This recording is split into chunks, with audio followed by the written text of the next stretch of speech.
in a world not so different from our own. We were just talking about how Rick doesn't like you, and that's why he's not here. It's my favorite. It's my favorite. It's his only redeeming quality is that he doesn't like me. Really can't hold that against him, I've met me before. I know. He's not here to defend himself. I love it. He wouldn't even if he was. Oh, he'd be like, whatever. Yeah. Exactly. Yeah, exactly. Was I ever even particularly mean to him? I don't remember being mean to him. I don't think so. I swear to God, it's just his face. I don't think he's ever been here while you've been on anyway. So you don't even. The first one. Oh yeah. Okay. Yeah, the Italian one. That's right. With the axe murder. And I felt like he was being quieter than usual, even though there was no usual. I was like, I bet he usually talks more. There was an episode recently where I think he had maybe accumulated total 30 seconds of mic time. Oh yeah, I talked to him. I was like, "Do you have anything?" He's like, "You answered all my questions while you're going through." I'm like, "Okay, cool. Wow. Thanks for auditing the podcast, Rick." Right. I noticed a few discrepancies when I was going through the paperwork. Thanks, Rick. We appreciate that. At least is my audio at least better? Your audio is much better. Yes. Yeah, your audio is good today.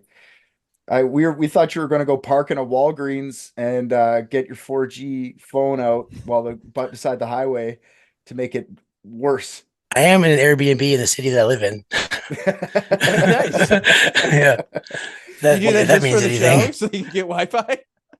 Can I just say yes? Is that fine? Just say yes. I have no idea whose house. I have no idea whose house this is. Nice. You just a B&E. A total B&E right now. Yeah, totally. Airbnb. Airbnb, exactly. That's why I'm looking around so much. That's awesome. Nah, she was really old. She'll be out for a while. Oh God. Yeah, today we're just gonna, I don't know, for opening, you could just say whatever. I'm just gonna call you don't like Rick. I'm just gonna use that little intro part to make something because that's kind of funny. It's also kind of sad. Well, it's funny. Rick doesn't care, so it's funny. Since Darren's here, let's just solve him a case. I got one solved up for him. I don't even think he wants us to solve one today. Do you? Just came to hang out? I was kind of hoping you guys should leave me alone. Yeah. Yeah, we called him, and now he has to do a podcast in the middle of a breaking and entering in an Airbnb. It's like feeding on itself, I'm committing the crimes. We're talking about other crimes. So I'm creating future content. Yeah, there you go. It's awesome. Hopefully you don't have to pull a gun by the end of this and kill someone who's coming at you. And then we have a real Darron Wood one next. Hopefully it'd be a knife fight, but yeah, I guess it would work. Okay, hey man, I like your fucking spunk. I like how you want a knife fight. That's fantastic. Yeah, that would rock if the elderly lady got up and just started fucking toe to toe with him. Right. If you see a Yoda looking creature jump on me and start just keep rolling. It's my legacy. It's amazing. It gets put up tonight. We need clicks. This just in. Yeah. Unknown podcaster killed by old lady. Okay, well, today we're going to go back to Germany. I don't think I brought you to... Yeah, I brought you to Germany in Unethical. I brought him to Germany in Unethical. That was Austria, okay. I believe. Right. That's right, it was Austria. I thought you meant you're going back to Germany with your ancestors and stuff. And I was like, I don't want to go on that trip with you. Actually, we're going into Bavaria, where in the 1920s, when the Nazis fucking first started coming up. So yeah, cool. Back with my ancestors, I guess. God damn it. More stuff that I should make fun of that I'm going to. God damn it. An elite team of private detectives. What if balloons are aliens? Maybe that's the key component we're missing. Cover-ups. John's guilty. Mysteries that need to be solved. Maybe Mormons need mountains. Richard, shut up. Yeah, we're going to go to Germany, 1922. It's a little out of the way place it's a little farmstead called Hinterkaifeck. It's just a little fucking farm. It's called Hinterkaifeck. Hinter just means behind in German, and Kaifeck's the little town. So they named the farm after we're just behind a town. I find that fun. Real original Germans. Yeah, fucking Germans. Kaifeck was located in the hills of Bavaria near the town of Grobern, about 43 miles north of Munich. It's about an hour drive north. Hinterkaifeck's nearest neighbor was about a half a kilometer away. So they're out in the bush, middle of nowhere. Kaifeck's just like a little farming agriculture community. Everybody knew everybody. Everybody helped each other out during the harvest season, stuff like that. So there's really it's kind of like a town where I'm from, where like I know everybody pretty much. And nobody has any privacy because you know everybody's business because that's all people want to talk about. Right. And everyone's actively becoming a Nazi around you. I'm about to say, right? It's kind of like the town where I'm from. It's full of future Nazis. It's full of future Nazis. Where do you live in South America? Close. It's North Ontario. Yeah, same thing. Same shit. Yeah. You could never mind. Feel free to say whatever you want, unless you feel like it's gonna hurt Bob's feelings because I'm posting again. it. I think the Italian job really upset him. Did it actually? That's hilarious. I mean, you can never tell, which means yes. If you don't know for a fact it didn't, probably did. There you go. Yeah, so the single-story Hinterkaifeck farmstead was built in 1863. The property was like a big circle shaped like an O. Consisted of a house, a barn, stables, and they called it an engine room or a machine room, which I was like, what the fuck is an engine room in 1922? It's just a giant garage. I don't know why they had to call it something weird, like a machine room or engine room. It might be just lost in translation or something. Like that Scarlett Johansson movie? Engine room? There's a Lost big in ass translation. garage. Yeah, the Scarlett Johansson blockbuster engine room. Engine room. In a room not so different from our own. Yeah, Yep, Bill Murray plays a car that is breaking down constantly, and Scarlett Johansson has to climb into his ass and fix his engine. In an ass far, far away. Yeah. You have an awesome fucking trailer voice. I love it. Just those two lines, though. I can't do That's anything. it. Nothing In a else. world not so different from our own. And that's all I got, though. After that, it really falls to shit. Perfect. I'm taking that clip yeah. and I'm putting it at the beginning of this entire thing. So Please do. I will. Okay. Well, hold on. Can you say Bill Murray's ass in that voice? Because that I feel like you weren't paying attention when I said I can only say those two lines. I know, but I'm sorry. Let me rephrase. Will you please, for the love of Christ, try? Yes, I will. Oh, right now? Or later, I guess. You can call me later. At some point throughout this, I'll just interrupt one of you with it. Perfect. Performance anxiety. I have performance anxiety. I'm very okay with that. Yeah. Okay, If you cool. can just like sneak it in. You might see me pass out from laughter, but I was hoping that would I'm happen here for anyway. So like I said, this story happens in 1922, so it's post World War I, and Germany is poor and kind of like directionless. Everyone's kind of interest rates are out. They had to pay a bunch of restoration for fucking World War One because they're assholes. Of course they did. The country's all fucking poor. So the only thing is that we're talking about a family called the Gruber family, and they were doing well for themselves. They weren't getting hit by the sanctions and shit as much as everyone else. They're doing very well from what I understand. The Gruber family made their money. Gruber? Gruber. Like Hans? Hans Gruber, yes, like Hans Gruber. Oh shit, that rocks. It does rock. There's a guy named Adolf Gump in this too, so let's keep. What the fuck? We'll get to him later. What? Adolf who? Wait, what was his first name? And then what was his last name? Gump, like Forrest. Yeah. Yeah. Oh my god. From Greenbow, Alabama. The Gruber family made their money tending crops, raising cows, oxen, pigs, and chickens. They were just basically farmers. They had a reputation of being stingy, which is a quality of rich people. So they had a hard time paying their bills, and they'd argue about everything. 3 generations of Grubers lived in the Hinterkaifeck farmhouse in 1922. The oldest were 63-year-old Andreas Gruber and his 72-year-old wife, Kazelia Gruber. Kazelia inherited the farmhouse from her first husband when he died in 1885. She was 36. She had 2 children with her first husband, and she ended up falling in love with and marrying the 27-year-old farmhand, Andreas. I'm going to keep saying that wrong. Andreas. I think it's pretty safe to say you pronounced every name wrong thus far. I would have probably. They're all going to be German, Yeah. so it's going to be hard. Except for Adolf Gump. I bet you think you nailed that one. He was practicing You- that one. You wouldn't Yeah. think that he would take his the last names. Like why would he take Gump's last name? It doesn't make any sense. You think Forrest? It'd be Forrest Hitler, Yeah, that's probably what they did. They probably traded. Yeah. right? Yeah. Cecilia and Andreas had 3 daughters. I'm sorry. Sorry, now I love the miss. Go ahead, but I'm thinking of Bubba Hitler shrimp. I was kind of and then like his mother accepting the money. It's like Hitler shrimp money though, and she doesn't know. Yeah, Bubba's mom. She's trying to be a nice lady, taking all this Hitler money, unbeknownst to her. We invested in a fruit company or whatever he said. Really, it was like missile guidance systems or some shit. I should have just. I'm glad I told you guys early because it doesn't happen till the end when we talk about that guy. But it's gonna be the entire thing now. That's awesome.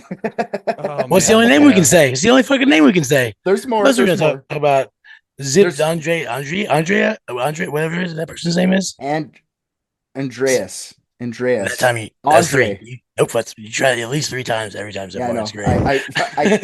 It's all the German spellings of everything. It's fucked. You put it in Google Translate?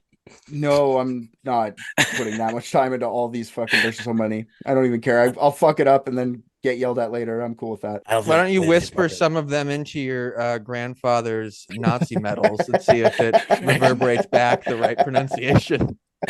Nay, it's Andreas. Verboten. So Cecilia and Andre, I can't fucking do it now. I love it. Andre, I I'm love doing it. Andre. Had 3 daughters. Andreas. One of them's Victoria. She lived at Hinterkaifeck in 1922. The only description I get of Victoria, because there's not many pictures of these people, is that she's tall and strong and she did lots of work around the farm. I love shit like that. I don't know why. It's just she's tall and strong. Good farm bitch. Let's do this. It's written by her. Like she's taking. I was tall and strong and good farm bitch. Whatever. That's my. Not sure what accent that person had. It was a good one. but that's how German lady sounds. Victoria was very Catholic. She went to mass every Sunday, loved her church choirs, big part of the choir. Yeah, she lived at the farmstead most of her life. I should say all her life. I don't think she ever moved out. In 1914, she married her husband, Carl Gabriel. He was 27, or sorry, she was 27 when she married him. After she was married, she was given the deed to Hinterkaifeck. I guess that's how that works. Like as soon as you get married, now you own this. I don't really know why they just did that, but cool. Carl and Andreas didn't get along at all. Andreas would he just hated him so much. Like sometimes if you get mad at him, he would just like not give him food. They would have like suppers and shit. He'd be like, "You don't get food, buddy." Like everybody else gets food. I don't know. Starve the guy for whatever reason. He starve on a farm. And that's what I mean. Like, I don't know. Less than 4 months into Carl and Victoria's marriage, Carl enlists in World War I. When he leaves for the front lines, Victoria was pregnant. Carl dies 3 or 4 months into him being at war in France, fighting in France, December 1914. His body was never returned, but some of his fellow officers claim to have seen him die in battle, and they saw his dead body and everything. So that's for later, but just people said they saw his dead body in South America. Yeah. Beside Mr. Gump. Believe me, that. Yeah. They say that he got buried in a war memorial in France, but like I imagine World War I and World War II, there's just like wheelbarrows full of bodies just getting poured into these mass graves. Like you probably couldn't keep track of that. And then that brings us to the 3rd generation of Grubers that lived there. Were Victoria's 2 kids, Cecilia Jr., I guess, little Cecilia.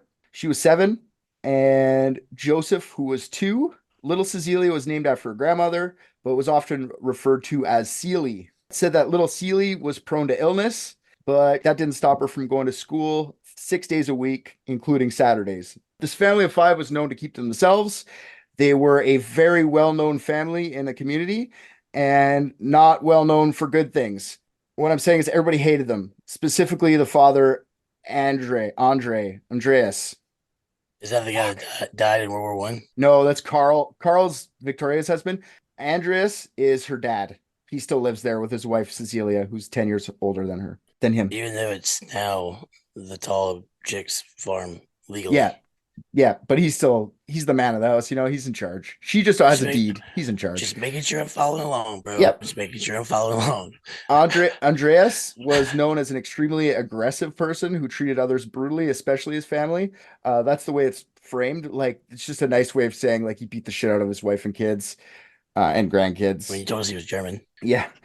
It wasn't only then. He would actually attack people from around town if they were like looked at him the wrong way or like said something he didn't like. Like, there's stories of him attacking people with, but not limited to, a pitchfork, a scythe. He threatened someone with a shotgun at one point. Fisticuffs people all the time. So he's this guy's fucking just a pure asshole all around. So wait, I'm sorry. So you expect me to believe that even against staggering odds, this German man would enter into, battle, much like the country and the world, just attack, just fight everyone. Yep, he had that attitude. Germany invades Earth, like whether like they're Mars or something. Yeah, they haven't done it in 100 years, so they're about to do it again, I'm sure. Remember when I told you that he had 3 kids, but only Victoria I mentioned? That's because they say the 2 other ones died when they were younger from they don't really know. Nobody really knows how the other 2 died. They just know that there was 3 kids at some point, and then there was 3 kids. There's 1 kid. You know what I mean? They're just. I know. Okay, how? I'm sorry. Does no one else want to hazard a guess about how the children of the scythe swinging lunatic died? Mysteriously. I bet it wasn't that mysterious. He was known to lock his kids in the cellar if they were bad, and not for days, for weeks. So a lot of people say starvation, but it could easily just be that he fucking shot one of them in the face when they're crying too loud or something. They disappeared when they're very young. It's so fucked up to starve someone to death on a farm. Yeah, it is. And for some reason, it's worse on a farm. Yeah, there's so much food around you. So much. We're gonna use this food to feed everyone in the world except for you, you little shit. You're gonna starve to death. Jesus. Nobody has money, but we have food. We're the only ones that are doing well because of it. Oh, fuck. Yeah, it's brutal. Everyone hates us for it. Andreas was also hated for other reasons. He was a known incestuous child molester. So when Victoria was 16 years old, she told her neighbor that her father was forcing himself onto her and that she could barely look at him most days. Did you say 60? 16. Or 16. Yeah, when she was 1-6. Way better. 16. Well, I wish you'd told me that, Richard. I mean, of course he didn't kill his kids then. Not yet. Not yet. Well, the older 2, there were still 2 older ones that Cecilia had before she was with Andreas, but they had moved out. So when she was 16, that's when she was by herself. So she got I'm sure the 2 older, I don't know if they're daughters or boys, but I'm sure they got the same treatment. But as soon as she became the focus, it became way worse for her. When you're the one, I'm the one. What did I do? It's always worse when it happens to you than when it's happening to someone else, right? Oh, yeah, for sure. And we just don't, I'm sure it was bad for the other ones. I just don't have any account from the other 2 kids. I just have the accounts from her telling other people. It's even secondhand that way. Can we dig up this Andres guy and I just want to know what the consistency of his brain is, because it had to be warm ground beef or something. There's no way he was an emotionally and mentally intact person physically. No, he's definitely. He didn't have time for that. He's too busy dismembering people with townsfolk on the side. And diddling his daughter. Yeah, so the daughter diddling dismemberer. Are they sure that he was not I don't know, an orangutan or some other kind of primate indigenous to Germany? It seems like they've all band together and chased him out of town with pitchforks and torches. Unfortunately, he was a man, and this is the fucked up part. He was the man. He was a man for sure, which is scary. So right after Carl goes to war, that's Victoria's husband that left to war. Both Andreas and Victoria were convicted of having an incestuous relationship. Little Celie wasn't even a year old yet. She was just barely born. So I guess someone told on them, the neighbor or something, and the cops went in and they said, none of this. They both got jail time for this, and I'm sure she was the victim. And he got a year, she only got a month. But my God, man, why are we getting the girl in trouble? Why? What did she do? Yeah, I'm sorry. The cops came around because they were fucking. Not that she was getting raped, but they were fucking. but we didn't investigate the vanishing children. Yeah. Well, I don't know if you guys remember this about Germany, but the whole bloodline thing was real important to them around this time. Let's try to keep that in mind. That's true, especially Bavaria. This is like the beginnings of the Nazi Party around The this time. Bavarian cream of the crop or whatever. That's probably why the sentencing was so light. They're like, well, it's icky, but we just are mad that we found out about it. Yeah. Right? If there wasn't laws, we wouldn't be talking.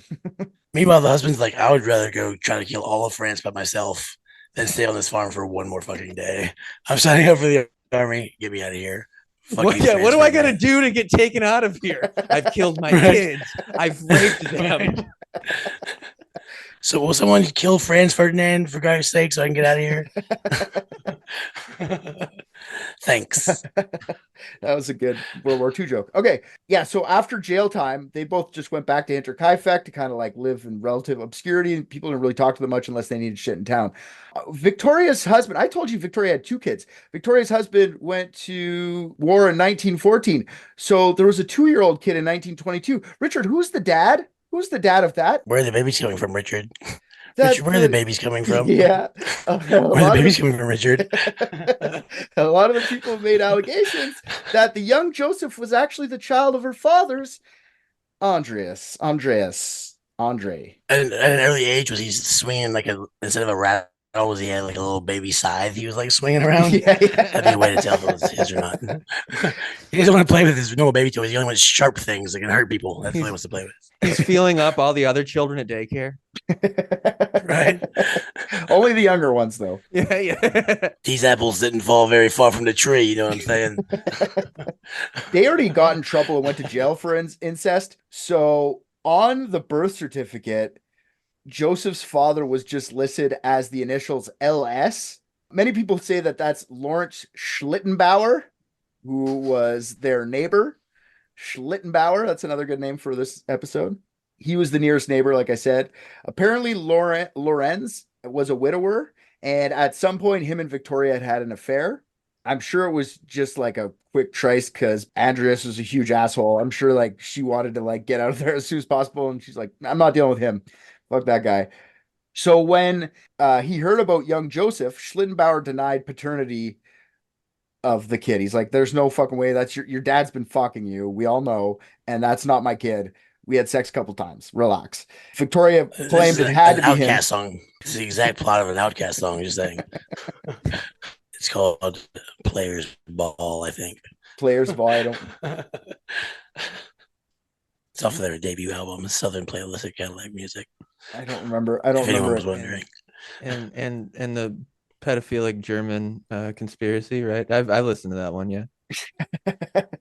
No, that's the wrong part. That's it's more of the that ain't my baby vibe. Oh. Victoria kept insisting, like, no, it's your baby, I promise. Eventually, there's a lot of rumors as to why, but he accepts being the kid's father at some point, sometimes, and sometimes he denies it. But like some people say the Grubers actually paid him off to like say that was your kid because they didn't want to go to jail again.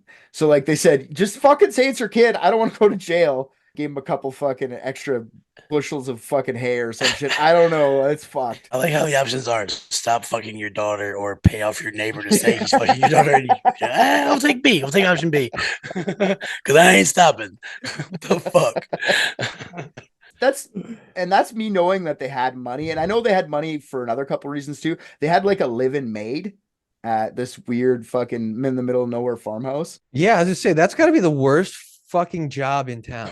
Yeah, by far. In 1922, when the story happens, they just hadn't had a maid for about 6 months because the maid prior to that had quit and they were looking for one. The lady's name was Crescens Reiger, and she was only working there for about 10 months before that. But it was fucking wild time for that 23-year-old while she was there. She claims that she... Can we get that first name one more time? Sorry. Can I get the first name one more time? Crescens. Crescens. That's what I thought you were saying. Crescens. Okay. Or Z, cool, whatever you guys fucking say. Right. I was wondering what the fuck you're talking about. I think I asked many questions in a row already. I'm just gonna leave that one alone. Very aggressive. No one was like, Zed. I know, right? I actually, maybe you saw it in my face. I was like, what the fuck? I saw it. But I saw him I was go. leave it alone. So I went, no, Z. I will never do that again. That's okay. Whatever the fuck you guys say. Ryger claims that in the time she lived there, she overheard and saw a lot of crazy shit. One of the things that she heard was Andreas ordered Victoria to never get married again. She was to be his as long as he lived. And he was serious about this rule because, like, one time she said that he locked her in a closet when some guy came over to, like, ask her hand in marriage. I don't know if that was Lorenz or just some other fucking town's boy or some shit that wanted to marry her, but he fucking, like, physically locked her and told the guy to get the fuck off his property. Like any good father would do, you know? Like any Yeah. good father would do. Lock that bitch in a closet, keep her for yourself. What a weird, She's mine. weird situation this is. Any good German father, I guess. Well, like, also, like, that's not really that, like, because that's what I hear when people are like, what are your intentions with my daughter type of shit, like, or like those like terrible t-shirts that threaten to murder you if you go out with a woman just because he came in his wife and made her. I think I think it's the incest part that makes it different. Well, yeah. Just, for the record. Do you see that? Like, some guy, like, that's like an old school stereotype that I don't think's real. Like, people aren't like, what are your intentions with my daughter? Does that happen still to this day? There are some fucking gross people out there, dude, because I mean, I had my high school girlfriend's, her father was like, very, very like, what do you do in my house, you little shit? I'll kill you. Okay. Man, it's worth it. It's just protective father. Well, okay, well, like, yeah, I mean, I don't want anybody in my house either, but like my daughter's pussy, you can climb in there whenever you want. Yeah. I don't care. That's not what I mean. I just don't think that there's the aggressive, like, I'm gonna fucking shoot you if you date my daughter. Like, there's nobody pulling out like, you see that stereotype where they're on the porch. Yeah, no, that is very common amongst dumbass motherfuckers who I guess also do not treat their kids with any kindness or respect in America. That's true. I guess so. I never experienced it. That doesn't mean it doesn't happen. No, yeah, they all act like their kids' genitals are their property, and you're like desecrating it or something. It's very odd. It is odd. I've never thought about it in this way, but it's pretty weird. You live under my roof. Those nuts are under my roof. Yeah, dude. Where's that? Where's the dudes who really don't weird. want their little boys desecrated? Like, exactly. That's what exactly. It's like high-fiving their kid and locking their daughter in the closet. Listen here, you little slut. You think you're gonna come up here and suck on my boys, Willie?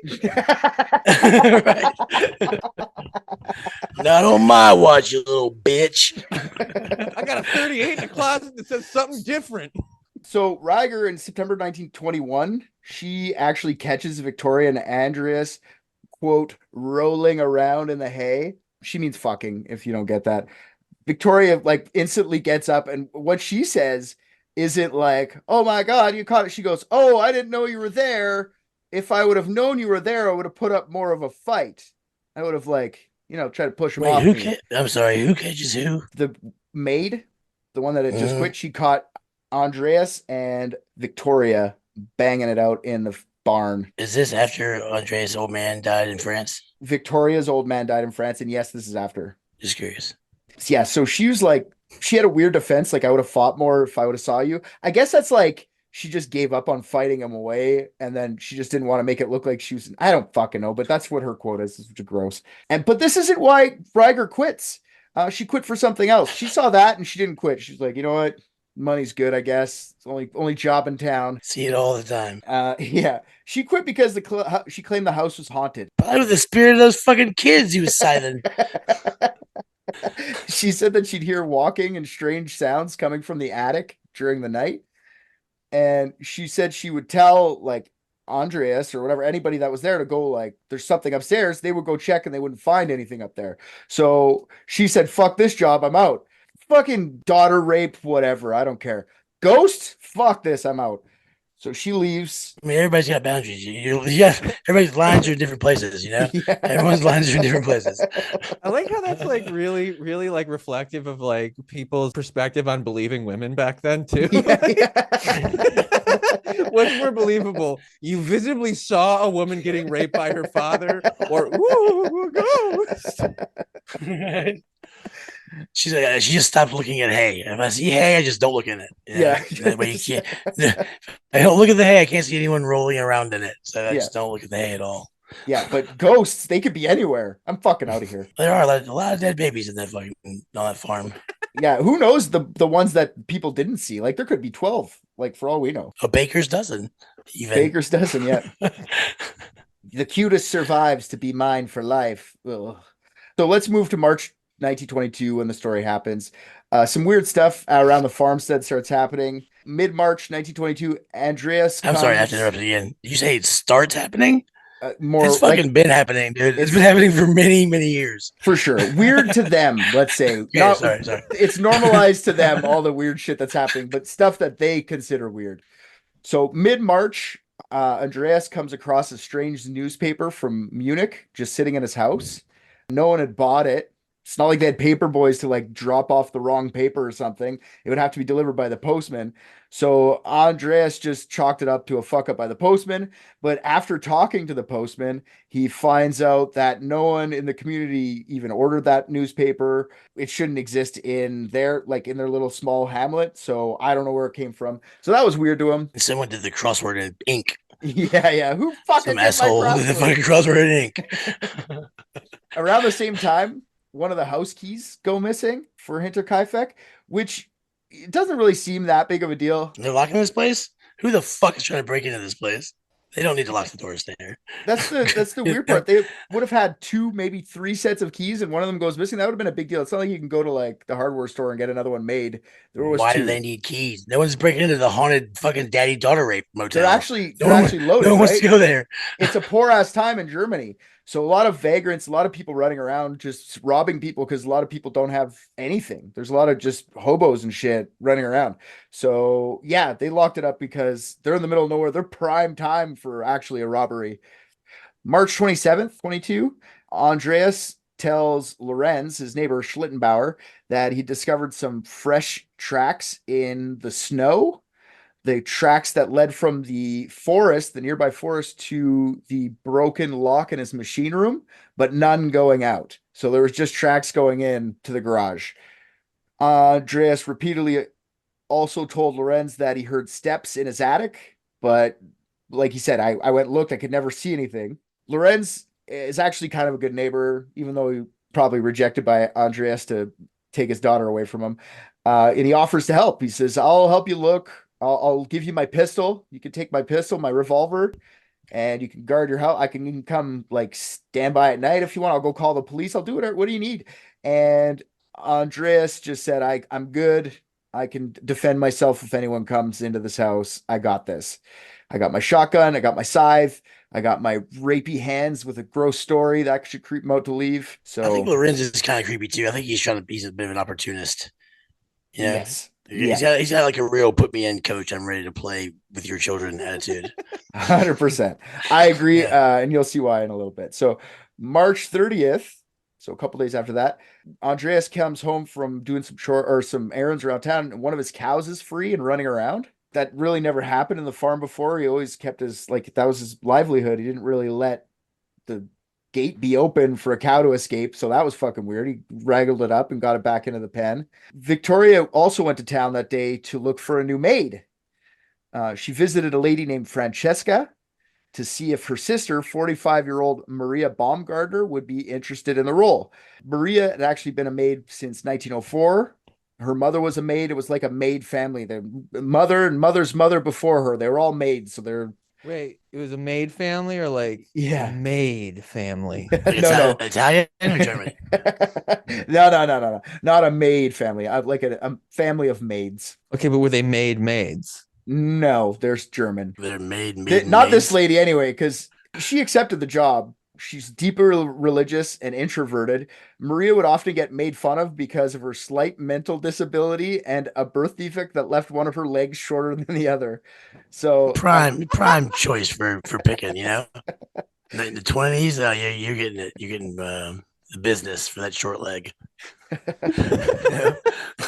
I thought that too. I thought that was funny, but then I was like, what is a 1922 slight mental disability for a woman like mean? You know what I mean? Like, oh, she has her own bank account. She must be mad. You know what I What mean? do Like, you mean for a woman? I'm just talking 1922. You could be mentally disabled because you don't like your husband. You know what I mean? Like, Oh yeah, I was thinking.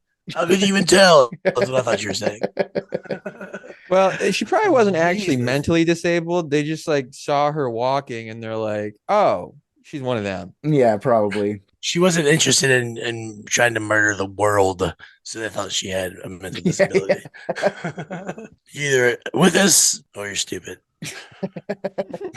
Like I said, she accepted the job and she was to come start the job the next day. Later that same night, both Victoria and Andreas heard the noises in the attic again. So Andreas gets his fucking shotgun out. He's like, I'm done. I'm ending this today. It's happening. Goes up to the attic. Still no one there. He does find a bunch of like hay and stuff strewn across the floor. And he's like, what the fuck's this for? It's weird. It's for rolling around in. Well, that's kind of what they think. They think maybe someone was like sleeping up there or walking around on it to like muffle them walking. So it wouldn't sound like. Anyway, so at some point during that evening, Andreas and Victoria also get in a huge fight. No one really knows why. We only know this because of little Celie. On the next day at school on March 31st, Celie went to school and told her friend that her mother had run away in the middle of the night after a violent altercation with her father, Andreas. They searched all night for her and they only found her in the morning, like early morning light. She was just out in the forest sitting on a stump. So I don't know if she thought she could escape or what the fight was about. I have ideas for later. Sitting on a stump. Yeah. That's a fair part. I don't know why. It's like that sounds like the opening scene of like some like A24 horror movie, like just like a lone German woman sitting in like the mist and fog. Or like Little Miss Muffet. Yeah. It's a dark Right.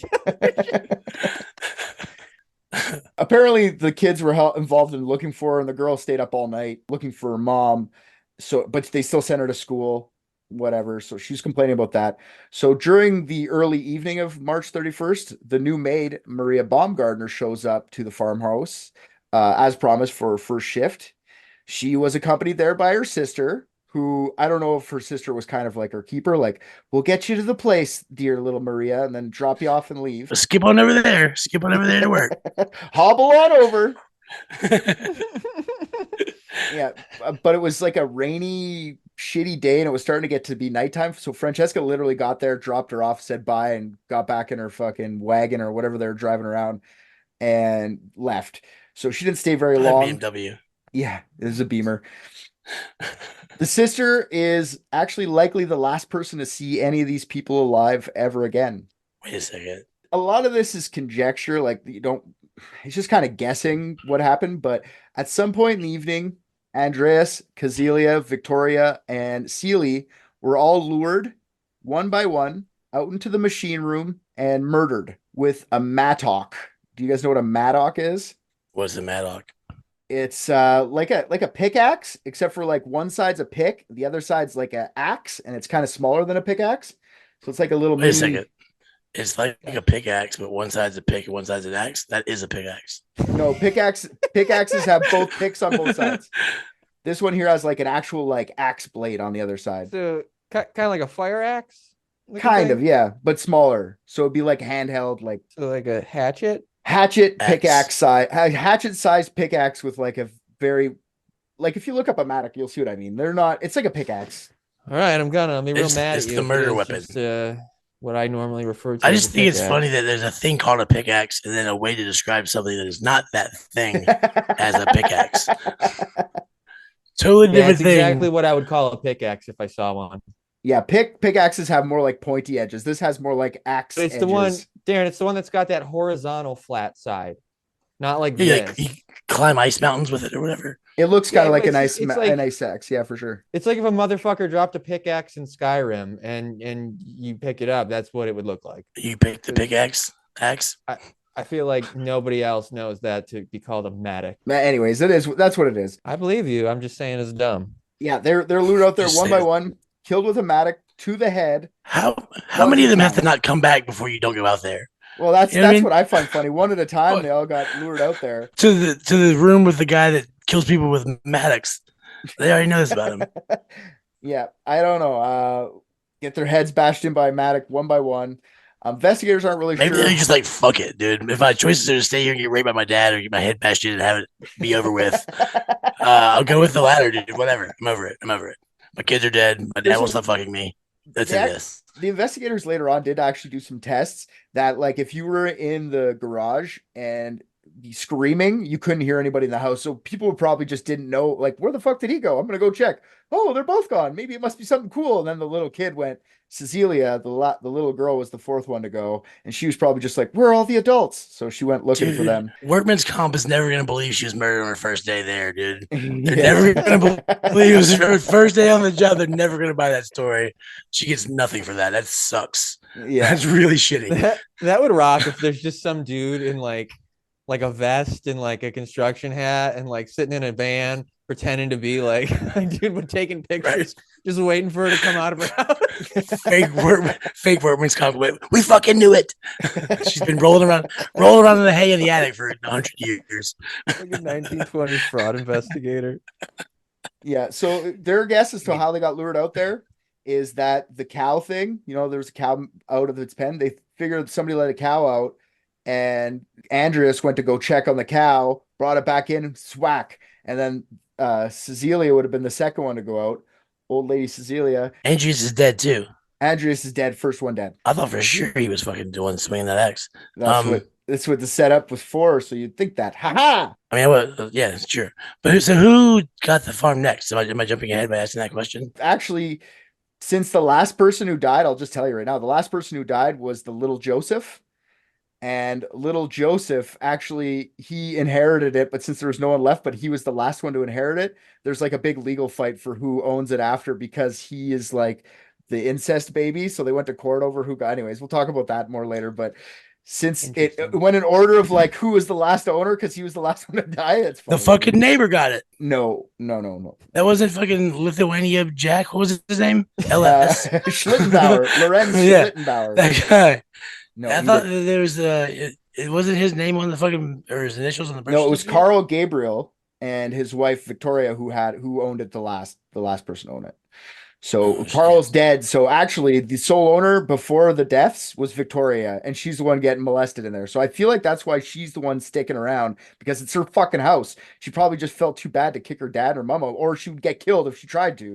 Yeah, I don't think she felt bad. Yeah, Not anymore. I don't think she felt anything anymore. yeah. I feel like it was part of the day now, and you're so separated from like society that like it's normalized. And I feel like they got a real missed opportunity with the pitchforks and torches to chase this guy out of town. Yep, for Real sure. missed opportunity. Like I said, they think it's the cow. Andreas goes out with the cow, checks on it. Then Cecilia goes and checks out on him. And then Victoria's like, "Where'd my parents go?" She goes and checks. And then little girl gets smoked as well. Thwack. Then the murderer went into the house and killed the new maid as she slept in her chambers with the same Mattock. And everyone had their heads bashed in. The only difference was Victoria. She looked like she'd been strangled before getting her head bashed in. I had a feeling you were going to say something like that. It was her husband. He didn't die in that war. So last but not least, 2-year-old Joseph was bashed in while he slept in his bassinet. No one really knows the exact order. I'll tell you why in a bit. So the next day, April 1st, after the murders, 2 men, Hans and Edward Shurovsky, they were coffee salesmen, made their way to Hinterkaifeck to take an order from the Gruber family. The coffee-selling brothers knocked on the door and the window to no answer. They walked around the yard a bit and saw no one. They were confused whenever they dropped off their coffee orders on Saturday. The house was usually bustling. Today it wasn't. Ripe with incest and fucking abuse. You can feel it when you stepped on the property, But today there was no obvious evil taking place. We knew something was wrong. There's literally nothing going on. They did see that the house looked like it was like there was smoke coming out of the chimney, but they just didn't really want to investigate. They noticed that the machine house door was open. Usually that's not open, the garage door, but they didn't think anything of it and they just leave. April 1st was a Saturday as well, and little Seeley was supposed to go to school that day. but she didn't show up. Oh, because she goes 6 days a week. Yeah, the teacher heard that about the story about her having to go find her mom the day before, so she just assumed that she was tired and didn't come to school on Saturday. She just slept or whatever, and they did a little prayer for her, and they went on their day. I'm assuming this is pre-April Fool's Day type celebrations. Yeah, here. yeah. That's not. Is April Fool's Day a thing in the 1920s Germany? I don't think. Honestly, I don't think so. April 2nd was a Sunday. Gotcha.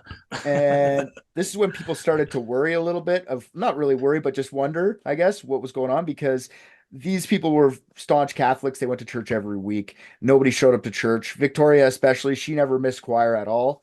She even had a few friends would come, walk by her house, meet her on Sunday morning before church, and they all three of them would walk. They did that day. Nobody showed up. So the two women that were meeting up with their friend Victoria, they just left without her. This family of cousin brothers are staunch Catholics. What the fuck?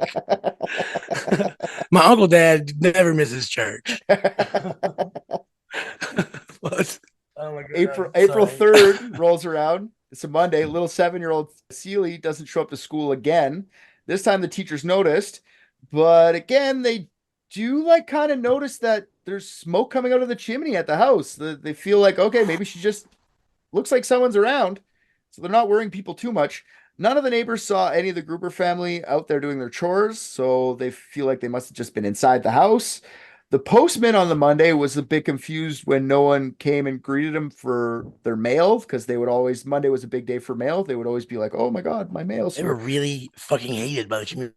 Oh yeah, no one gave big a time. fuck. They knew they were murdered. No one gave a fuck. Until we smell them, we don't care. Here's a great story from this. April 4th, a local mechanic named Albert Hoffner went to the house because he was hired to fix the Gruber meat slicer or a diesel engine. There's two different stories. I like the meat slicer one, so he's going there to fix a meat I slicer. thought his name was Andres. This is Albert Hoffner. This is a different guy. No, I meant the Gruber meat slicer. Oh, I got thought you. his name was Andres.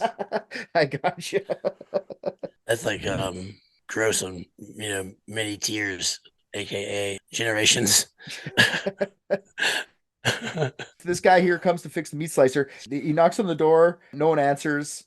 He doesn't have time for this shit. It's a big job, apparently. So he goes into the garage, the machine house, and notices that the lock was broken. So he sees the meat slicer. He goes, fuck it, I'm going to fix it anyway. I'll just build them. He's there for 4.5 hours. Okay. While he's there, he doesn't notice anyone, but he does notice that the animals were fed and the dog was tied up outside, not in the barn like usual. And the barn door was wide open, like I said. So after he was done, Hoffner went and told Schlittenbauer that he finished the job and to let Andreas know if he sees him. And then this is when Lorenz starts to think to himself, you know what? I haven't seen the Grubers in a few days. We should go check on them. So instead of going to check on them, he sends his kids, 16-year-old Johann and 9-year-old Joseph, his other kid named Joseph, a 9-year-old one, not the little baby one, to go check on the suspiciously absent family. I think I've missed a few opportunities to traumatize my children in there growing up. Let me really capitalize on this one. I know for a fact those motherfuckers are dead as shit over there. Hey, kids, go find this murdered family. Make up for some lost trauma time. That's what I think, too. Like, dude, as if you'd send your kids because you think they're gone. Anyways. So the kids go, they come back, they say they don't see anyone. They say the entire house is locked and silent, minus the loud mooing of cows in the barn. Schlittenbauer's like, fuck, okay. Then he gets a couple of his friends, nearby friends, Michael Pohl and Jacob Sigel, and he decides, I'm going to go check myself. The three men get to the farmstead. They enter the barn after breaking the barn door to get in. Remember, it was open earlier that day. According to the meat slicer fixer. According to the meat slicer guy, it was open earlier that day. They had to break in to get in. They find the dead bodies of the 4 Grubers, Andreas, Victoria, and the 2 Cecilias, sorry. I have a theory. They were covered by a bit of hay in the corner on top of each other, stacked up. Classic. Just like they live their lives. Yeah. They died like they lived, stacked up on top of each other. So Michael gets into the garage and he sees a foot sticking out of the hay, and he yells to his fellow searchers, "There's a foot!"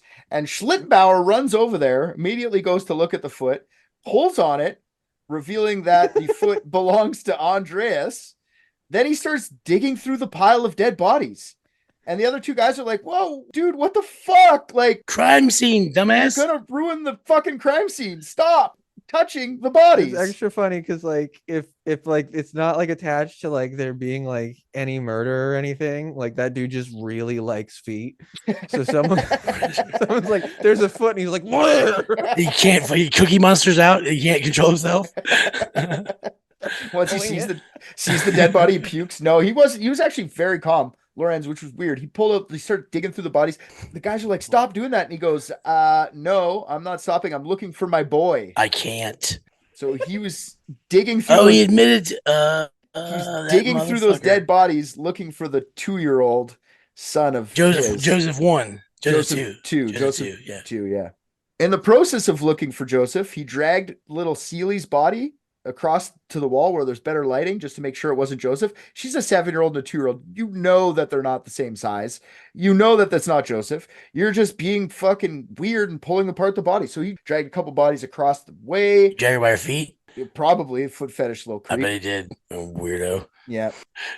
Joseph wasn't there, so Lorenz just destroyed the crime scene for nothing. But Lorenz still wants to find his son. So in the meantime, the man noticed that the dog is tied up inside the barn. He was outside earlier, according to the mechanic. The meat slicer fixer, yeah. The meat slicer fixer. So as they got close to the dog, he recoiled in like fear, and they noticed that he's got like a cut on him. So he's been injured. And they go to pet him and like, good boy and everything, and he's good to go. Well, good boy, except for letting the whole family get murdered. You know, other than that, you did a good job today, dog. They leave the dog there and they start to look for a way into the locked house. Lorenz goes and checks the front door by himself while the other guys are searching around the house, the other entrances. And according to him, the key is left in the keyhole. So he enters the house by himself, doesn't tell the guys. He searches the house real quick and he goes right to Joseph's room. And he finds his bassinet covered by a woman's skirt. Underneath, he found the dead body. His head was shattered. That's the quote. Then he went to the back door to open it, let his friends in. They asked Lorenz how he got it open. Where'd you get the key? He says it's in the lock.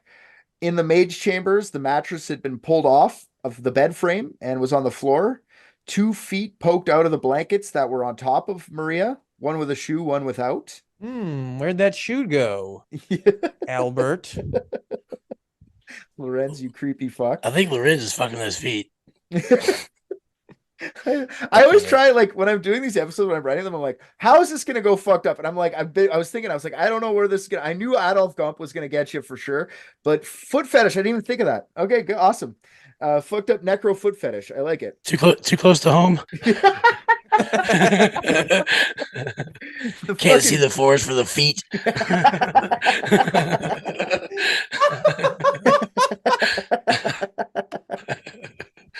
So after pulling the blanket off, they saw it was Maria Baumgartner, and she'd also had her head bashed in. Lorenz stayed behind while the other two ran to the nearby town of Groben.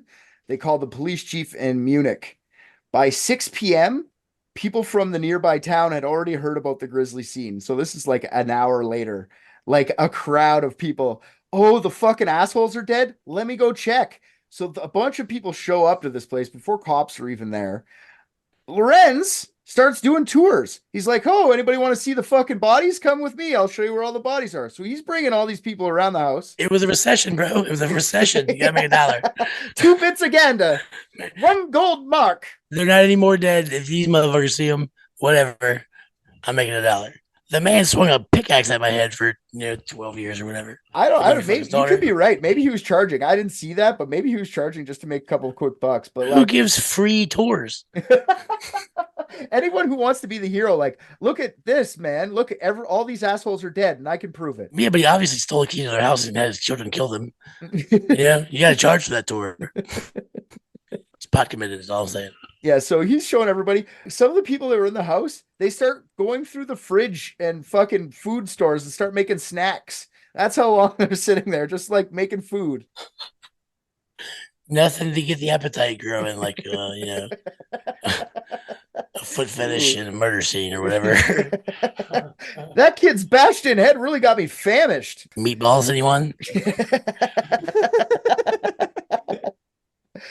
So some of the onlookers echoed Lorenz's friends from earlier, like, let's not go. You're ruining crime scenes. Police haven't even looked at it yet. Lorenz just ignores them and continues his little macabre tours. 5 police officers arrived from Munich to investigate along with 2 police dogs. They didn't get there until 1:30 in the morning. It was too dark at that point, so they waited till morning to investigate. They ended up all staying at the mayor's house, which I find is a funny detail. It is funny. And it's been too dark on this farm for a while. Yeah, for sure. It wasn't at this point. It's been going on for a while, Dark in a figurative and literal sense, if you will, on a farm not so different from their own. I forgot what I was supposed to say about Bill Murray. Something about his ass. I remember that, but I couldn't remember specifically what about his ass. Yeah. I was hoping it would come to me, but it didn't happen. So they postponed the search, the police investigation, till 5:30 in the morning. Lorenz is still there when the cops show up at 5:30. Like, just, I'm watching over the farm, guys. The lead investigator went into the barn. His name was George Reingruber, Detective George Reingruber. So wait, it's just the victim's last name at the end of his last name with some other letters? Reingruber, yeah. It's pretty close. Okay, just making sure. Yeah. Pretty close, yeah. He noticed all 4 had been piled in the corner, covered with a lax amount of hay, like some weird shallow hay grave. That was before Lorenz started digging through the bodies. There was a wooden door thrown over top of the bodies as well. They found blood spatter on the door to the barn. There was actually a pickaxe, not a mattock, in the barn, but it was clean, but cleanish, I guess. There was blood spatter all over it, but like it wasn't like it was used as a weapon. It just looked like it got splatter from something else. Some investigators thought that this might be the murder weapon, but it was licked clean by the cows. So they started off with the pickaxe is the murder weapon, just the cows cleaned it up. Like they do? Question mark? I don't know if cows would lick off, but that's what they said. I don't know anything about cows, so. Oh, Bavarian blood-licking cows. I heard of those. Bavarian bloodlust bovine. Right. The old the crime scene cleaners, what they used to call them. I'm gonna be honest. I'm a little bit upset. I'm Googling Mattock and pickaxe, and they are the same fucking thing. Of course they are. Pickaxes are way bigger. Like they're up to your hip. Or so the Germans would have you believe. Yeah, they're the same thing. Yeah.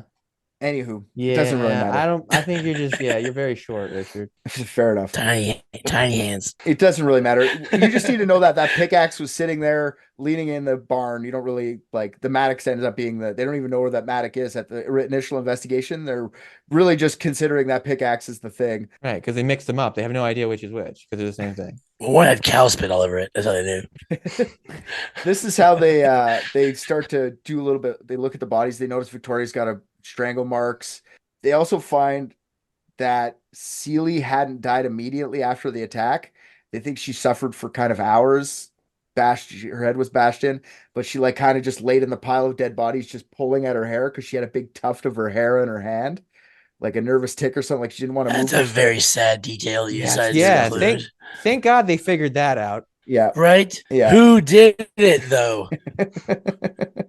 They're laying there barely alive, torturing themselves. We know that for a fact. No clue. Yet. Pretty sure. Definitely wasn't the Feet's fucking neighbor. Definitely wasn't him. Little Seeley actually had her throat slit as well, and she was naked. Everybody else was not. Again, repeat previous detail comment. The investigator goes in. Reingruber enters the house. He goes to see Maria's body first. She was still dressed, except for that one shoe. Looked like she was attacked while preparing for bed. There was blood spatter on that wall. Joseph's room had blood spatter on it too. There's bloodstains in the hallway. No bloody footprints anywhere though, which seemed weird to them, which kind of seems weird to me. Licked clean. Yep. Victoria shared a room with her kids and it looked ransacked, but like it still had a bunch of valuable stuff in there. Like it looked like $5 was stolen, or 5 gold marks or whatever the fuck they called, Deutschmarks were stolen. That's about it. So it didn't really look like there was burglarized. Like there was jewelry and shit still in there. They looked in the attic above the barn and they still found the hay on the floor. Looked like someone had laid there. So who was strangled also? Sorry, who was also strangled? Victoria, the mother. What's up with old daddy daycare? What happened to him? He was just thwacked. Now is it? No extra time spent on fucking his corpse up. Well, we'll talk about the exact fucking how many. That's why I mentioned the pickaxe. We'll talk about him in a second. The corner of the attic was being used as like a washroom. There's a bunch of shit and piss there. There was a loose tile in the ceiling in the attic of the barn. Like you could take it off and you could like look outside into the house and outside on the grounds. Investigators saw that it looked like the house had been recently lived in. The calendar's last day crossed off was April 1st, and they could figure out since Seeley was missing from school on the 31st, that's how they assumed that they died the day before that. But April 1st was the day the coffee dudes were there and they heard nothing. So they feel like the deaths were on the 31st. But as they walked around, they noticed that like the dog had been moved, all right, and had been fed. The cattle had been fed. All the farm animals had been fed. All the bread from the house was eaten. And a couple big chunks of meat had been recently cut from the smoked meat they had stored in their pantry. They think that people had been living in that house for 2 or 3 days after the murder, at least. Or someone that lived nearby was visiting regularly. Or someone someone that who also found a key in the lock. Yes. The house was locked up from the inside. So the question to the investigators at this point was like, how did the intruders escape? They must have had the key. The key Lorenz they're still said was in the door. Yeah, well, you're going to see in a second. So the police dogs found nothing. They were looking around the house for a while. It rained in recent days, so the snow that was surrounding the property had all but washed away. The police noted that they could find no clues about the offenders. Police interviewed many people, one of them being a butcher and a farmer named Simon Reiblander. And the B is like a weird B German letter that I didn't even know existed. So Reiblander. I don't fucking know. Is it that B? Isn't there like one with the B that it's actually an S or something? Sure. It looks like a B. Sure. I don't fucking know. Yes. He said that around 3 a.m., April 1st, he was walking home, saw 2 mysterious figures at the edge of the forest near Hinterkaifeck. If the Germans were a little better at war, we would know what that fucking letter was. Sorry. But 9, they didn't quite fucking make it. Yeah, so this butcher guy sees 2 guys. He kind of points his light at them. They shine their face away because they got the light in their eyes. He said he got freaked out and ran away, but he saw 2 weird guys just standing outside the property. Lorenz was interviewed. He claimed to have kept the crime scene pristine, even though we know that's not true. He's doing fucking tours. Come on, you Schlettenhauser or whatever. Come on, bro. You trying to... I love this guy. Schlittenbauer's a bullshitter. He's no Wilson. Yeah. As far as neighbors are concerned. Yeah. Another guy police interviewed was Michael Plockel. He said he was passing by the house the same night, and he claimed to have seen smoking come from the fireplace, so he knew people were there. He said that the smoke smelt revolting, like burning rags or something. He said that he did report the smell to the police, but they never followed up with him. It was on April 1st he reported it, and this is April 4th or 5th by the time they're interviewing this guy. That's kind of a weird comparison for something you want to say is revolting. Burning rags. Yeah, for some reason, MPs. Usually it's like hair or shit or something that like... Or flesh or whatever, right? Like, yeah, but rags is just like so like inoffensive sounding. It's weird. What's the weather like in Bavarian hill country in the 1920s in April? Is it still cold? It's spring. It's like where I kind of live. I was looking at it on a map. So a springtime for Hitler. Yeah. Just setting me up for that, you prick. Okay. The day the bodies, I left this for the end because I find it the weirdest part for me. The day the bodies were discovered, autopsies were done by the court physician named Johann Baptist O'Mueller on site. So they set up a table. And when I say table, I mean 2 sawhorses and an old door, and autopsied the whole family in front of a crowd. Get your autopsies. Hey, autopsies. Yeah. So they determined that the murder weapon must have been a Mattock, which I don't really understand how they didn't find the Mattock yet. Or pickaxe, whatever. It's Can not. I make a confession? Yeah. If it was 1920s and I lived in Bavaria, I would absolutely be getting front row tickets to every autopsy. No, I'm not saying that that's not an awesome thing to watch. What I'm saying is it's not an awesome thing to do. You know what I mean? How Like, often do you get an 8-for-1 deal or whatever? You know what I mean? Right, yeah, I know. Buy 1, get 8 free. That's like Avengers Endgame for them. Like it's like the culmination of like. We know there's smoked meats in the pantry. Smoked meats in the pantry. That's what I mean. You get as much free yourself. food as you want. And you get a nice meal and a fucking autopsy. That's a good show. I would not watch that now because I have John Wick and the Avengers. Like, but back then, oh my god. Yeah. Anything else to do? You have checks. Fucking Right. I'd go probably for be anything, running anything like else. the autopsy club where we like talk about it and stuff and like have like our own theories about like what the next autopsy is gonna be. I think it's a conflict of interest. So they're autopsying in front of all these people, and this is where we get a little bit more specific on exactly the wounds here. So Grandma great. Cecilia had 8 holes in the right of her skull. So whoever did her in was she was 73. I don't think he needed 8. I think that was rage. Victoria had 9 and strangulation marks. Little Celie had 1 Mattock hole on the right side of her face, which they say she probably could have survived, but she instead sit there nude, pulling out of her hair until she bled out. Idiot. She also had a smashed jaw from a metal band, which the metal band wasn't found till much later. You mean like Metallica?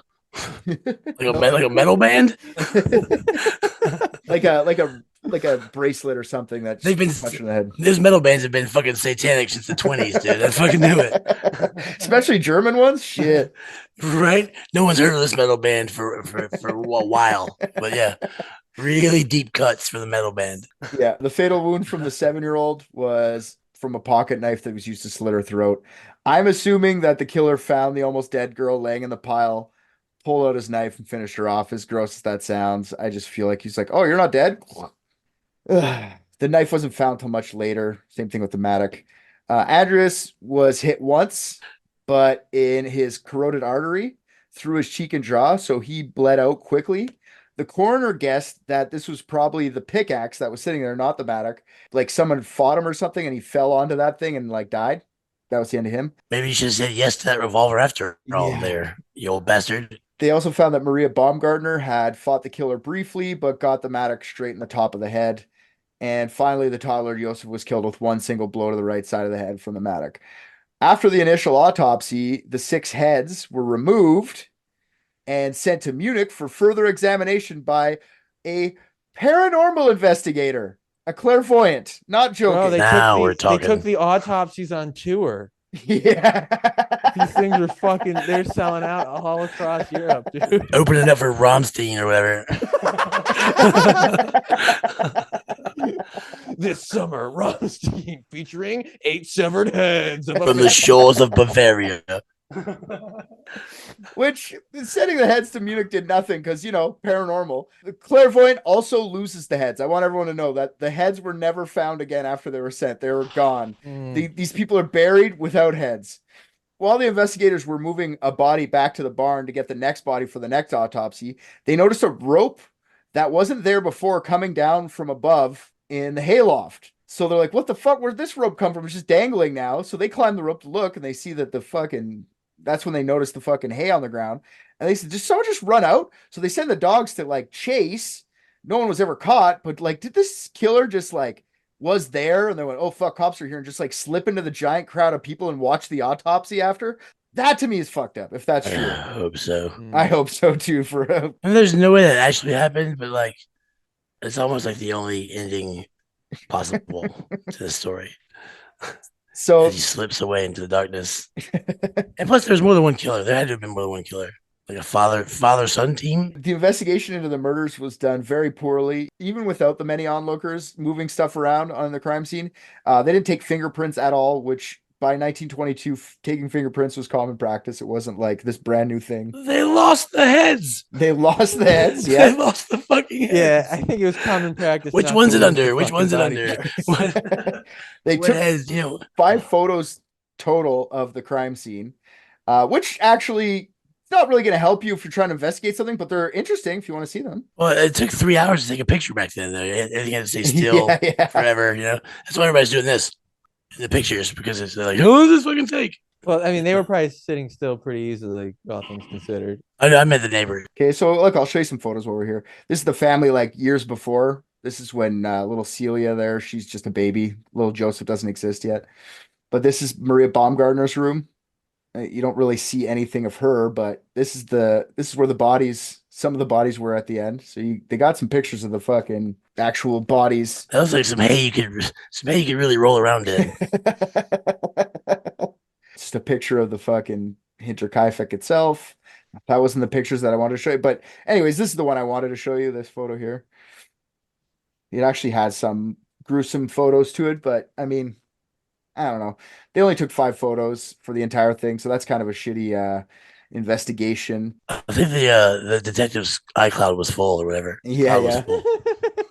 So yeah, needless to say, this case went pretty cold pretty quickly. There was a bit of investigation after we'll talk about with the theories. The funeral was the next day, and over 3,000 people tried to attend. The little church in Kaifeck couldn't accommodate everyone.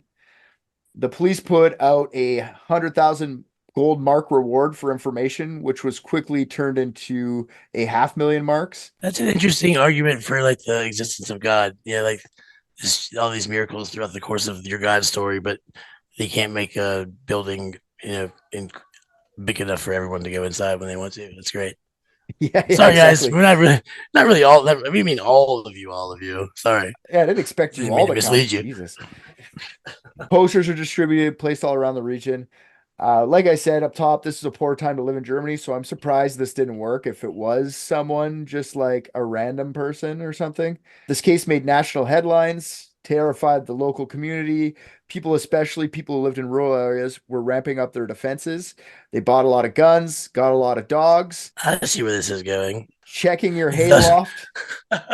Thus, the German army, the second or third And Reich German that's army was how born. the Nazi Party was born. Exactly. You're welcome. Hail Kaifeck. Checking your haylofts and anywhere else that someone could hide on your property was commonplace. About a year after the murders, the house was demolished. Incest took a nosedive after this. People were getting caught left and right, fucking their siblings. There's no more. This murder single-handedly removed incest from Germany. From Germany, I don't think that's true, but I think it got worse with the Aryans. Yeah, about a year after the murders, the house was demolished. Nobody in the neighborhood wanted that house around anymore. I feel like it's kind of weird that they got rid of it so quickly. I'll just talk about briefly what you're asking about who owned the house. So Victoria owned the house. Since she died before the youngest, Joseph, he actually got the house. And How do they know that, though? the Gabriel family, Carl, even though he wasn't even alive when Joseph was born, claimed that that was their house now. And they fought the fucking Schlittenbauers, who that was the neighbors, who said, no, that's my kid, over property. And then I guess the Gabriels bought it out, like they settled out of court and they bought it for, I think it was 300,000 marks. And then they just demolished it within months of after actually getting the actual property. I have a deep cut theory out of nowhere. The Gabriels. When they smashed the house down, they erected a little monument for the Gruber family at the old location. I can't figure out what it says. I looked at, I don't know what the fuck it says. It's just like a weird cross thing. It's nowhere to, no one can tell me what it says, which is kind of sad. During the demolition of the farmstead, investigators find the murder weapons, the Mattock or the fucking pickaxe. I don't care. The iron band used to break Seeley's jaw and the pocket knife used to slit her throat were all found in various parts of the farmstead. The Mattock was hidden under the drop ceiling in the kitchen, buried in some hay, like everything else in this fucking house. Real original. Yeah, the knife and the metal band were found in the, just thrown inside the garage in the hay. So when they started destroying this place, they found all the murder weapons all at once. Weird. That's the story of the massacre of Hinterkaifeck. I would like to hear your theory first, Darren. My newest, most recent and favorite theory is that the Gabriels, this is so ridiculous. The Gabriels were involved, and their great grandson would be Peter Gabriel, who wrote the song Sledgehammer, which is actually the murder weapon, not a pickaxe. And that's why the lyrics to Sledgehammer don't make any fucking sense, because he's telling you about the murders of his grandfather.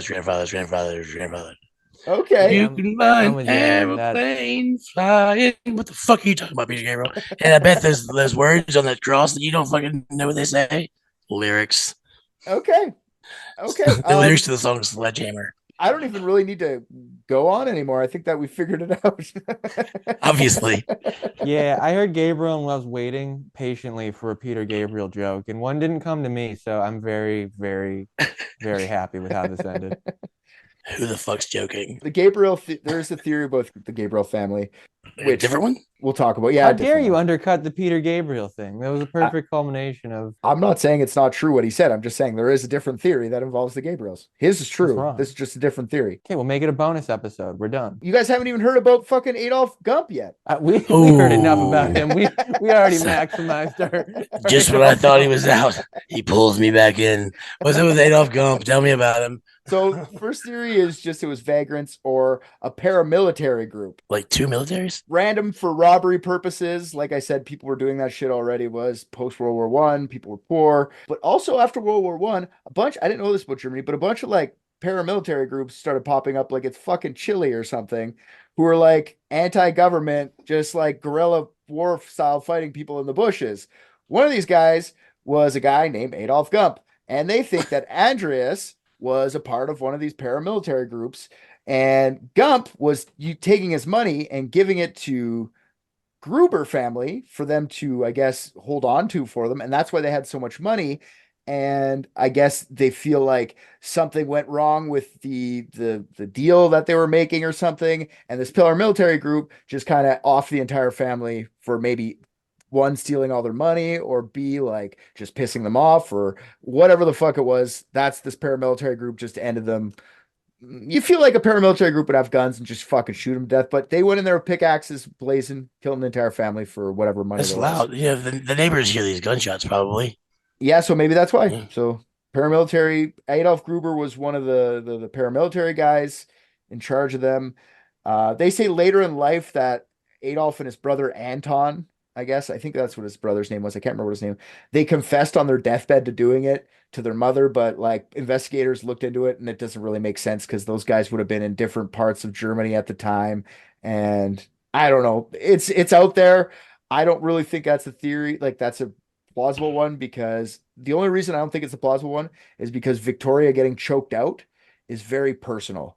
That's not someone you just kill. You don't just choke someone out and then like that's someone you hate. Did she die from being choked out, or is there? It's honestly hard to thing. tell. It's hard to tell because nobody really had good forensics back then, especially I'm saying those choke marks could have been there previously. Is what I'm saying. You know? for sure, 100%. But I think it's more of a personal thing. If we're to be honest, I think there might be something more personal going on, not just random vagrants or paramilitary group or something like that. I think that's too easy of a cop out for who I actually think it is. A lot of dead children for it to be vagrants. You know, That's true too. it's a different step. Paramilitary guys probably would have just taken the kids and used them like, oh, you will be part of our group now. You are now our children. Here's a gun. Give that baby a gun. Yeah, exactly. The next one's the maid's theory, like the original maid, Crescens Reiger. When they interviewed her, she thought it might be two different sets of brothers, one of them being Carl and Anton Bickler. So it's not Anton, his brother's name. Anton told Reiger one time that he hated the Gruber family and they just ought to be dead. She also told investigators that the dog loved Anton because Anton used to work for them picking crops. The dog just wouldn't bark at them. That dog would have just let him walk by. And he also talked about how much money they had and how much he's going to go in there and steal it. We're all assuming German Shepherd for sure, right? Dog's definitely a German Shepherd.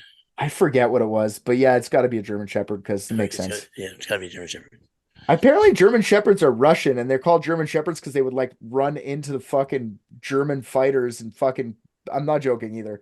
Something like that. They call them German Shepherds because they would go kill Germans, not because they're from Germany. Anyways, That makes a lot of sense. Yeah. So Rottweilers then. Rotties. Apparently, after the murders, the Bickler brothers were seen spending a bunch of money, even though they didn't have a job. The two denied it. They had a rock-solid alibi. They're seen drinking at a bar 51 kilometers away. Crescens also said there was another set of brothers. Like I said, she thought the couple brothers that lived in the area, these guys are called the Thaler brothers. About 2 years prior to their deaths, the Thaler brothers had robbed Hinterkaifeck, so they kind of knew there was money there. She claimed that one of the Thaler brothers came to her at night, like knocked on her window while she lived there, and asked her about the comings and goings of the Gruber family. And she said that they already knew like a lot about the family, like which room everyone slept in, how much money was there, I guess if they're planning a robbery. So her suspect was just these two guys just went there to rob them and shit went awry. I don't know. Who for some reason came and told the maid they were going to do it first?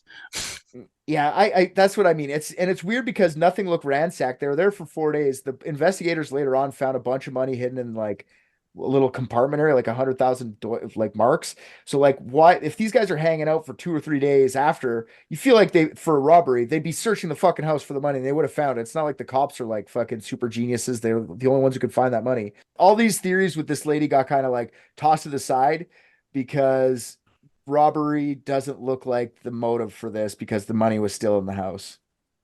And that's the other thing about the paramilitary shit. Like those guys, if they were letting them hold their money for them or whatever, they would have taken their money with them. But next is Carl Gabriel. So that's the husband that died in World War One, or did he? So some German prisoners of war from World War II said they saw a guy that looked like Gabriel as a Russian officer years after World War One.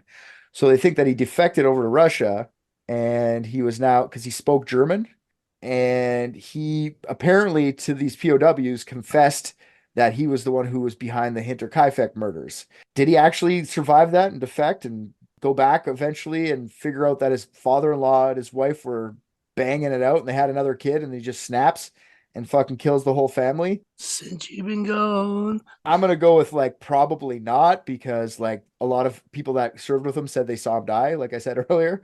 So no, probably not. So based on the word of future Nazi soldiers, we're gonna believe them. Got it. Those guys have always been known to be pretty fucking straight shooters, you know? I'm not saying what I was thinking. The other people are saying that further down the line, they Why not? feel like why not? Because you guys are already gonna fucking pen me as a Nazi. I'm saying it. Fuck it. Nazi. Not every Nazi was a bad guy. They just Nazis. I did not see that coming, that's for sure. They weren't good people because they were Nazis. What I'm saying is they were just living in the country where they're fucking Nazis. RJ leaves. People are still people. I'm just saying, like, just because they're fucking Nazis doesn't mean they're lying all the time. I know what you're saying, but you did a very bad job of saying it. You did a very bad job of saying it. You didn't say that right. Yeah, so it doesn't mean just because they were Nazis, they're lying all the time. Jesus. Yeah, but you know, if we're gonna go with like, do we immediately believe them or immediately not believe them? And they're Nazis. Let's just start with not believe them, and then kill And them work before our they way say into anything believe them? else. Fair enough. No. No. We're gonna end up staying right where we started. Thankfully, much like Germany did. The Gabriel family is also accused of like finding out and someone from their family went and killed the whole family.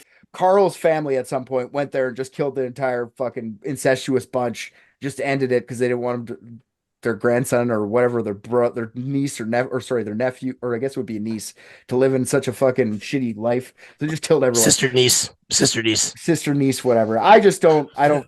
None of these people play. They all wear multiple hats in the family tree, you know? That's a fun way of putting it. Yeah. Fun with pudding. What's your family like? I wear a lot of hats. Wear a lot of hats, several hats. All right, so RJ, please get in your I'm a Nazi things before I move on to the next one. I don't own any Nazi things like you, so I can't do that. I don't I'm own gonna any get into Nazi anything. things. The next theory, there's two more theories. The next theory is Lawrence Schlittenbauer, the neighbor, the guy who didn't want to call Joseph his kid, the guy who found the key inside of the door. By door, you mean pocket? Exactly. So the theory goes that he just had enough and went and killed everyone in that farm instead of paying the child support he agreed to. Wait, he agreed to pay child support for whatever. Oh, I'm just yeah, saying, I like got he just you, agreed yeah. to take over the kid's fucking like Yeah. parental whatever He responsibility. agreed to take over the kid. Fucking somebody had to, I guess. Man, Thank God. Jesus Christ. So he was acting weird at the crime scene. He didn't seem too concerned about dead bodies when he saw them. The only thing he seemed concerned about was He's whether or rubbing their not his feet. kid was in the pile of dead bodies, which if you killed everyone, you would know your kid's not there. So that's kind of weird. The fact that Victoria was strangled points Lorenz as the killer. That's not my kid. Fuck you, like strangle her out. Personal, I guess. I feel like he's got a personal reason to choke her out. He also acted weird in the coming hours after the discovery, bringing people in and out of the house, like doing a tour. The fact that he could get in the house. Did he have the missing key? This is something a lot of people ask, like, did he steal that key? Or is there a possibility that he was the potential, like, fuck buddy of Victoria's and he was given a key? You know, maybe he just had the key. This comes up in the next theory, but I'm just saying, like, just because let's say he had the key, doesn't mean he stole it. Maybe he was given a key. I think that if you secretly given a key to a house and then everyone that lives in that house is brutally murdered, you throw that key into the closest lake. You don't use the key in front of other people. For sure. You know what I mean? I don't Maybe think these people are the smartest of people, but I mean, he would have known the house quite well. And I'm sure since he knew the house so well, he would have cared about the animals. So he would have fed the cows. He would have moved the dog around. He would have probably didn't want to waste the bread and brought it home for him. It was fucking rough times in Germany at those times. Yeah, he probably loved the animals. Yeah. The animals never made him admit paternity to an incest baby. You know what I mean? So he feeds them. For years after the murder, Schlittenbauer remained the center of local suspicion because of the weird comments he would make from time to time. Like one very specific detail he would say that only the killer would know.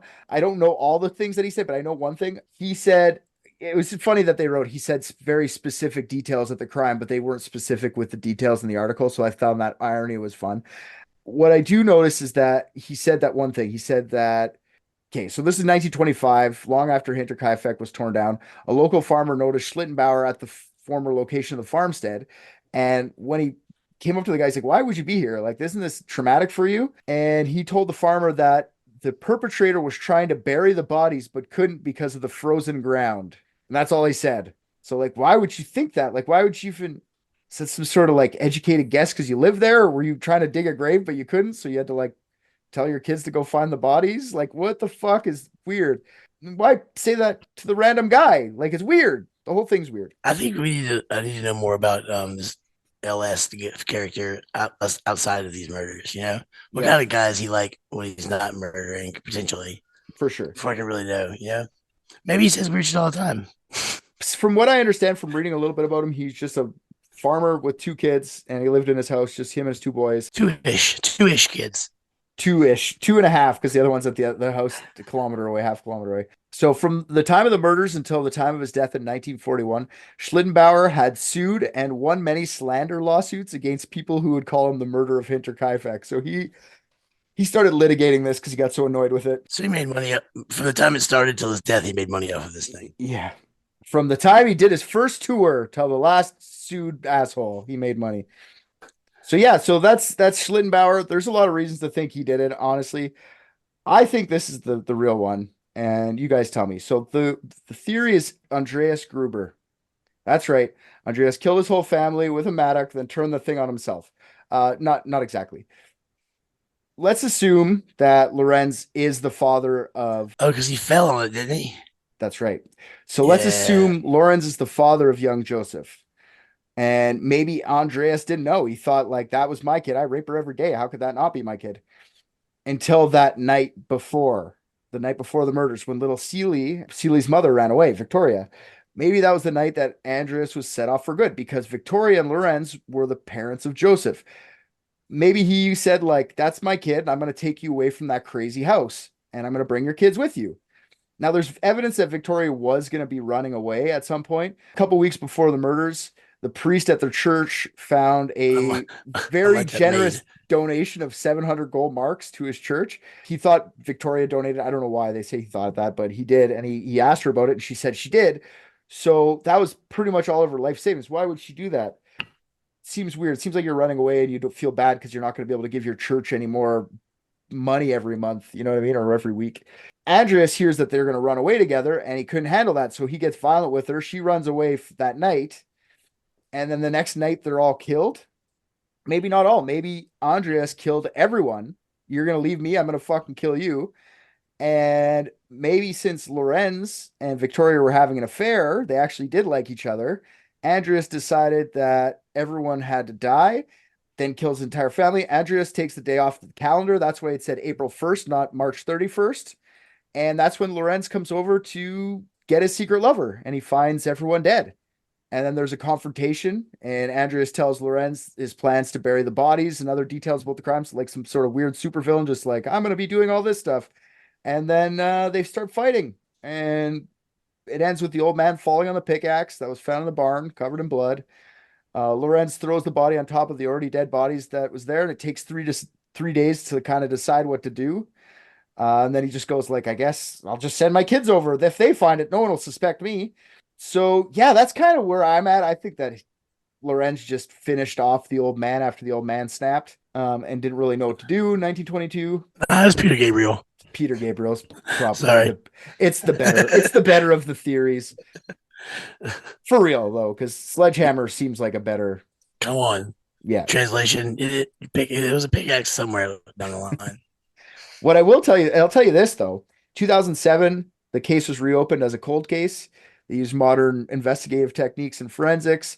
The investigators narrowed their suspects down to someone they thought who did it, the most likely guy, but they don't make the information public because they want to protect any living relatives of the brutal murder. Which who knows who they are? They were fucking Yeah. everyone. So it could be literally any of them. Could be. So there's a real big suspect that the police think it is. RJ, do you have any theories of your own? Yeah, that Darren is a psychic and stepped into my mind to take the Peter Gabriel theory out of it. He's got the 6 heads. He's the again. clairvoyant. He's got the 6 heads. Mm-hmm. In a duffel bag. So Peter Gabriel did it. This is getting to be what we're consultants now. We're not even investigators anymore. We just kind of talk our clients through their solve. In a world. Something about Bill Murray's ass. Yeah. Can't remember what it was. I just watched Private Dicks and I think RJ's the funniest. What? Come on.